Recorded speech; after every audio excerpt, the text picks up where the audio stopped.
LG Manoj Sinha ने शोपियां में multipurpose cinema hall का इफ्तिताह किया और साथ ही कई और तरक्काती कामों का भी इफ्तिताह किया। ये एक तारीखी कदम है क्योंकि शोपियां को पहली बार ऐसा मल्टीप्लेक्स स्क्रीन मिला है। ये cinema hall movie screening, infotainment और नौजवानों की स्केलिंग से लेकर दीगर सहूलियात देगा। इस दौरान एलजी मनोज सिन्हा ने कहा कि बागबानी में आने वाली दिक्कतों को सरकार दूर करने की कोशिश करेगी। साथ ही कहा कि दूसरे ममालिक से आने वाले सेब को काफ़ी हद तक कम किया जाएगा। इसके अलावा एलजी ने Devpura Harpora road connected Mughal road की संगे बुनियाद रखी, जिसकी कीमत 459.27 लाख रुपए है।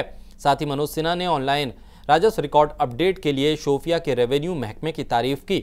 मनोज सिन्हा ने जेके नीट टॉपर की भी हौसला अफजाई की। मिशन यूथ के अंतर्गत जम्मू कश्मीर के हर जिले में मल्टीपर्पज सिनेमा हॉल बनाने का फैसला हुआ था। आज उसमें से दो, एक पुलवामा, एक सोपैया की जनता को समर्पित किया गया है।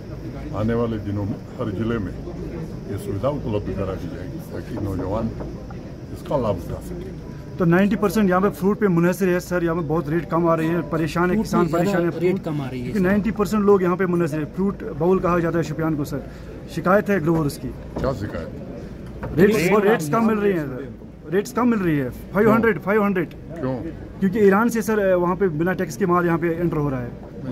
ये आप सबको मालूम है कि पूरी दुनिया आज एक सिमट गई है, लेकिन भारत सरकार के समक्ष ये विषय उठाया गया है ताकि यहाँ के फूड ग्रोवर बांग्लादेश अपना सेब भेज सकें और बाहर से जो सेब आ रहे हैं उन्हें कैसे कम किया जा सकता है, इसका प्रयत्न किया जाए।